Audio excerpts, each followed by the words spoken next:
जब सरकार बनी, कोई भी सरकार बने, आज बीजेपी की बनी, कल कांग्रेस की बनी, लेकिन हमारा जो टाइम पीरियड है वो दिसंबर के अंदर हमारे राजस्थान में सरकार का गठन होता है।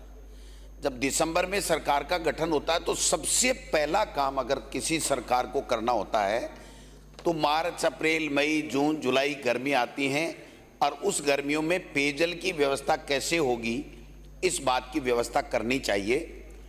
मैं ये निवेदन करना चाहता हूँ आपके माध्यम से मंत्री महोदय को, और मुख्यमंत्री जी सदन में नहीं हैं, लेकिन इनको कंटीजेंसी प्लान बनाना चाहिए था और कंटीजेंसी प्लान बना करके उसके बाद में उसकी स्वीकृतियाँ जारी करते, उसके टेंडर प्रक्रिया पूरा करते, क्योंकि इनको सबको पता था कि आने वाले 3 महीने बाद में आचार संहिता लोकसभा की लगने वाली है, लेकिन सरकार के द्वारा कोई कंटीजेंसी प्लान नहीं बनाया गया, कोई मीटिंग मुख्यमंत्री जी ने नहीं ली जलदाय विभाग की, कोई आगे के गर्मियों में क्या व्यवस्था होनी चाहिए ये व्यवस्था नहीं की गई, और उल्टा माननीय स्पीकर, माननीय सभापति जी, उल्टा ये हुआ, भैया मैं बोल लूं, उल्टा ये किया कि सरकार ने, वित्त विभाग ने एक आदेश निकाल दिया कि जितने भी ट्यूबवेल, जितने भी टंकी, जितने भी हैंडपंप, जितने स्वीकृत हैं, वो जितने भी स्वीकृति हैं वो वहीं के वहीं रोक दिए जाए। अगर टेंडर हो गए तो टेंडर रोक दिए जाए, अगर वर्क ऑर्डर हो गए तो वर्क ऑर्डर रोक दिए जाए।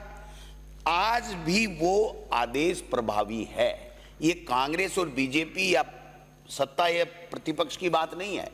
आज की तारीख में भी सरकार उस ऑर्डर को वापस नहीं ले सकी है और नहीं लेने से आज पानी के लिए त्राहिमाम है। गर्मियों में जो पानी की स्थिति हुई है आज भी चल रही है। माननीय सभापति महोदय, पूरा का पूरा राजस्थान इससे परेशान है, बहुत बड़ी विकट स्थिति है। और दूसरी तरफ माननीय मंत्री महोदय, आपने यहाँ सदन में खड़े होकर 19 जुलाई को ये कहा कि जल जीवन मिशन का हमारा जो सरकार की तरफ से, केंद्र सरकार की तरफ से था, वो हमारा मार्च में पूरा हो गया। अब हम प्रयास कर रहे हैं जा करके कि इसको दोबारा हमको इसकी स्वीकृति मिले। तो आपके पास जल जीवन मिशन में भी काम करने के लिए नहीं है, आपके पास पानी का जो पैसा, नई योजनाएं आप कब स्वीकृत कर रहे हो, बजट में कुछ लेकर के आए हो, ये कब होंगी कब नहीं होंगी, बड़ी बड़ी परियोजनाएं हैं, 12 महीने, 2 साल, 4 साल, 5 साल, 7 साल भी लग सकते हैं। तो ये जो आदेश है ये सबसे पहले आज मंत्री महोदय कम से कम आप बात करके मुख्यमंत्री जी से, या आप सक्षम है तो आप ये आर्डर तो वापस निकलवाओ। हजारों ट्यूबवेल, टंकी, जीएलआर उसके लिए पढ़े, आपकी स्वीकृति के लिए पढ़े कि भाई टेंडर हो गए लेकिन आगे काम नहीं हुआ। तीसरी मैं कहना चाहता हूं सर, जल जीवन मिशन का मैंने बताया, जो सरकार की कंटीजेंसी प्लान का मैंने बताया, कोई प्लान हुआ नहीं।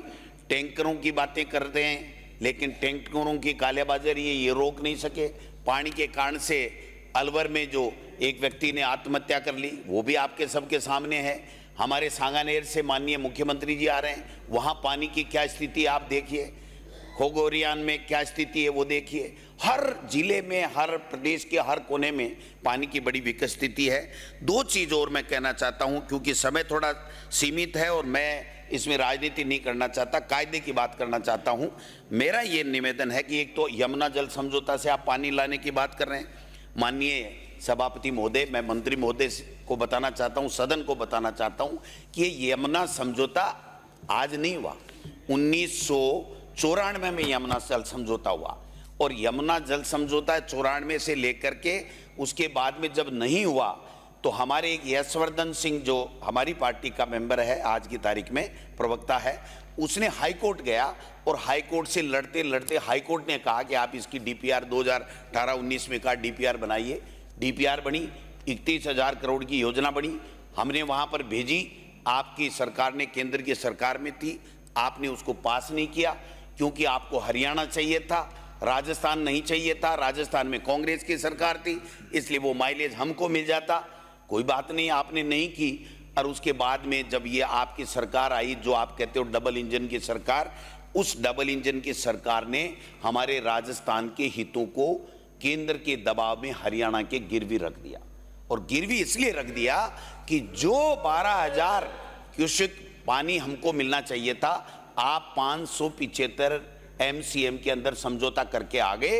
पूरे एक सीकर का नाम जोड़ दिया। नाम जोड़ने से क्या हुआ? आपका जो नया MOU है वो MOU मेरे पास में आ चुका है, आपने तो पेश नहीं किया, लेकिन मैंने कहीं से कहीं कबाड़ दिया। उसमें ये लिखा हुआ है कि आप केवल और केवल जुलाई 2 अक्टूबर up to 577 MCM for drinking water supply. वो भी कब? जब 24,000 क्यूसेक पानी फुल हरियाणा ले लेगा उसके बाद में। और हरियाणा पहले वहां पर बांध बनाएगा, अपना काम करेगा। कैपेसिटी 24,000 की उसकी है नहीं, पहले वो अपनी कैपेसिटी पूरी तैयार करेगा और कैपेसिटी होने के बाद में 24,000 क्यूसेक तक तो आपको पानी देगा नहीं। और 24,000 के बाद में अगर ओवरफ्लो हो गया तो बरसात में तो 4 महीने में आपको पानी देगा। आप कौन सी मेज थपथपा रहे थे? कहां से आप मुख्यमंत्री जी होर्डिंग लगवा रहे थे, हमने डबल इंजन की सरकार ने ये कर लिया। मैं सभापति महोदय निवेदन करना चाहता हूं, एक बूंद पानी राजस्थान के चूरू झुंझुनू को नहीं मिलेगी।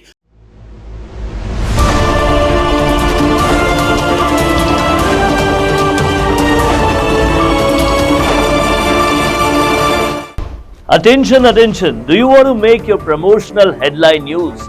Introducing a game-changing service. I am Varun, your go-to actor for creating impactful promotional breaking news spokesperson video to engage your audience at maximum. I specialize in dynamic, attention-grabbing breaking news videos that deliver your message with images, videos, logos, dynamic backgrounds, and suitable attires. Whether it's a product launch, a special offer, or a brand announcement, all will be done according to your needs. But here's the best part. It's not just about the visuals.